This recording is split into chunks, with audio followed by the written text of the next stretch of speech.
Halo Sobat Cek Faktaid, apa kabar kalian hari ini? Semoga selalu sehat dan siap menyimak berita terbaru yang sedang menggemparkan dunia sepak bola Asia Tenggara. Kali ini, kita akan membahas sebuah kasus yang bukan hanya menjadi sorotan Malaysia, tetapi juga Filipina, Indonesia, dan komunitas sepak bola internasional secara luas. Ya, kita akan mengupas tuntas sanksi FIFA terhadap Timnas Malaysia 2025, sekaligus tuduhan serius yang menimpa klub Johor Darul Ta'zim.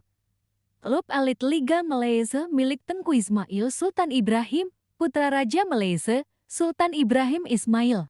Jadi, Sobat Cek Faktaid, siapkan diri kalian karena pembahasan ini akan panjang, mendalam, dan penuh fakta yang sayang untuk dilewatkan. Kasus ini bermula dari keputusan FIFA yang diumumkan secara resmi melalui website mereka pada Jumat, 26 September tahun 2025. Dalam pengumuman tersebut, Komite Disiplin FIFA menjatuhkan sanksi kepada Asosiasi Sepak Bola Malaysia (FAM) dan 7 pemain timnas Malaysia yang dikenal sebagai Harimau Malaya.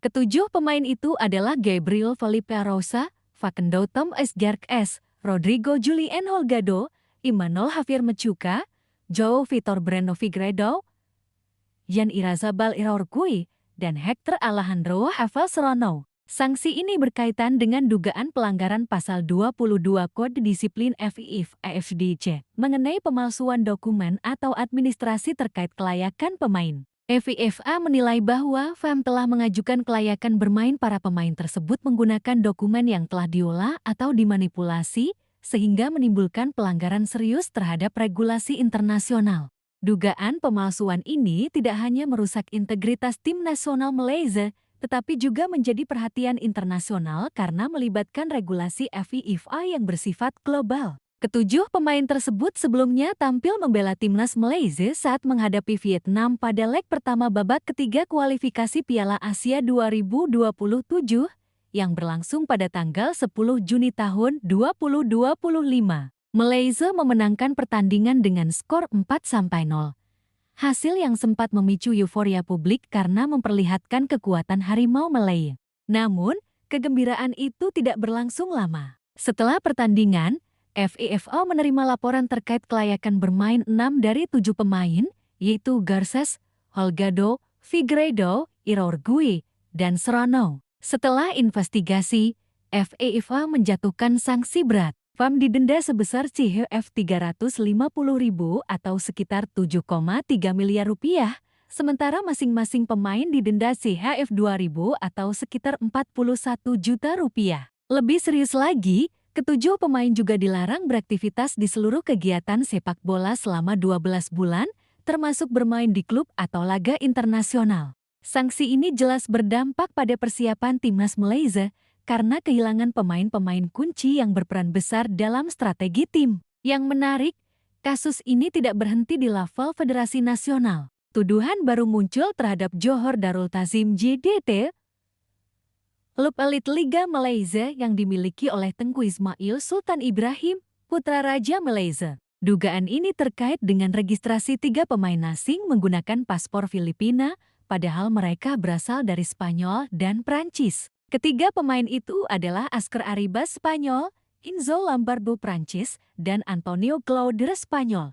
Publik dan media sosial Asia Tenggara ramai membahas dugaan ini, terutama karena ketiganya tidak pernah dipanggil ke skuad timnas Filipina, sehingga muncul pertanyaan tentang keabsahan dokumen yang digunakan. Dugaan ini semakin diperkuat oleh fakta bahwa beberapa pemain asing sebelumnya memang bermain di Liga Malaysia, sehingga warganet menilai ada kemungkinan manipulasi administrasi untuk memenuhi kuota pemain asing atau naturalisasi. Tuduhan ini juga menimbulkan perhatian dari publik Filipina. Beberapa akun sepak bola di sana menyoroti kasus ini dan mengaitkannya dengan pengalaman pemain Filipina, Patrick Rijkaard, yang sebelumnya bermain untuk beberapa klub di Malaysia seperti Malacca United dan Kuala Lumpur FC. Rijkaard sendiri menanggapi isu ini dengan emotikon malu di akun Twitter pribadinya, menandakan bahwa isu ini menjadi perhatian luas di kalangan pemain dan publik. Dari sisi analisis, kasus ini menegaskan bahwa masalah administrasi dan kepatuhan regulasi FIFA tidak bisa dianggap enteng.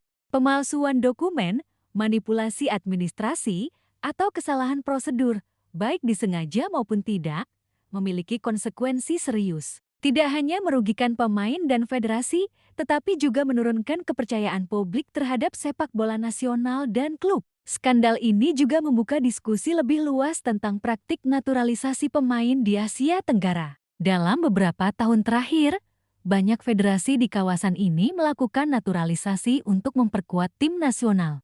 Namun, prosesnya harus sesuai regulasi FIFA, termasuk verifikasi dokumen, bukti kewarganegaraan, dan prosedur administratif yang transparan. Pelanggaran, sekecil apapun, dapat menimbulkan sanksi serius seperti yang terlihat pada kasus Timnas Malaysia. Bagi Timnas Malaysia, absennya 7 pemain selama 12 bulan tentu memengaruhi strategi, komposisi tim, dan peluang mereka di kompetisi internasional berikutnya. Pelatih harus menyesuaikan formasi, mencari pengganti yang kompetitif, dan memastikan moral tim tetap tinggi. Sementara itu, klub seperti JDT harus memastikan seluruh registrasi pemain asing atau naturalisasi dilakukan sesuai aturan agar reputasi klub dan integritas kompetisi tetap terjaga. Kasus ini juga menjadi pengingat bagi seluruh federasi dan klub di Asia Tenggara bahwa administrasi yang rapi sama pentingnya dengan skill di lapangan. Kesalahan administratif dapat menimbulkan efek domino,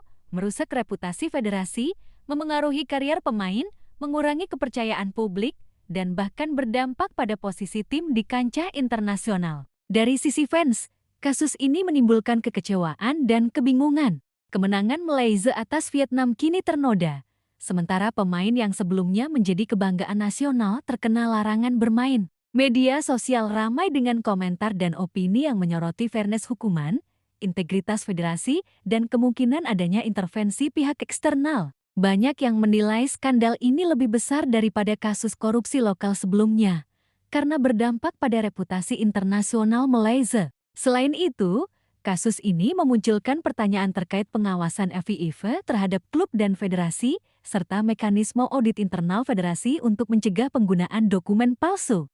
Kasus JDT, meski masih berupa tuduhan, menunjukkan bahwa kepatuhan terhadap regulasi tidak hanya berlaku untuk tim nasional, tetapi juga untuk klub yang berkompetisi di liga domestik dan internasional. Dampak psikologis bagi pemain juga signifikan. Larangan bermain selama 12 bulan berarti mereka harus menjaga kondisi fisik dan mental tanpa bisa berpartisipasi dalam pertandingan resmi. Motivasi dan karier profesional mereka bisa terdampak, terutama bagi pemain seperti Rodrigo Holgado yang juga bermain di klub luar negeri.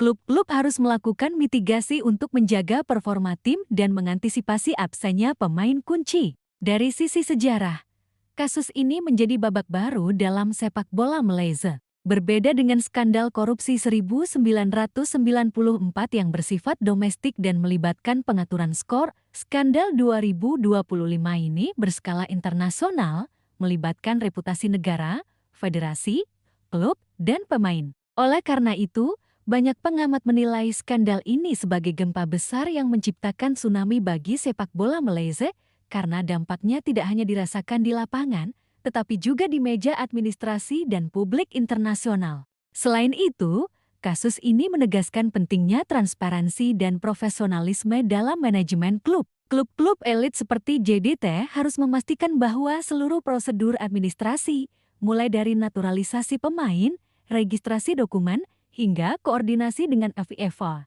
dilakukan secara transparan dan dapat dipertanggungjawabkan. Setiap kesalahan administratif dapat menimbulkan dampak luas, termasuk sanksi, reputasi klub tercorang, dan kepercayaan publik menurun. Bagi Sobat Cek Fakta, pelajaran utama dari kasus ini adalah bahwa sepak bola modern bukan hanya soal gol dan kemenangan di lapangan. Administrasi, kepatuhan terhadap regulasi internasional, dan manajemen profesional sama pentingnya. Kesalahan di luar lapangan dapat menimbulkan dampak serius yang mengganggu federasi, klub, pemain, dan reputasi nasional. Secara keseluruhan, Sobat Cek Fakta, kasus sanksi FIFA terhadap Timnas Malaysia dan tuduhan terhadap JDT menjadi pengingat nyata bahwa integritas, akuntabilitas, dan kepatuhan terhadap regulasi internasional adalah fondasi utama sepak bola profesional. Dampaknya terasa di level pemain, klub, federasi, dan bahkan reputasi negara di kancah internasional. Mari kita terus pantau perkembangan kasus ini, pahami implikasinya secara menyeluruh, dan belajar dari setiap langkah yang diambil oleh FAM, FIFA, dan pihak klub. Kasus ini juga menjadi pelajaran bagi seluruh federasi dan klub di Asia Tenggara. Integritas administrasi sama pentingnya dengan prestasi di lapangan. Kalau kalian suka pembahasan seperti ini, jangan lupa like, subscribe, dan nyalakan loncengnya agar tidak ketinggalan update terbaru dari Cek Fakta. Terima kasih sudah menonton, tetap kritis, objektif, dan sampai jumpa di pembahasan berikutnya.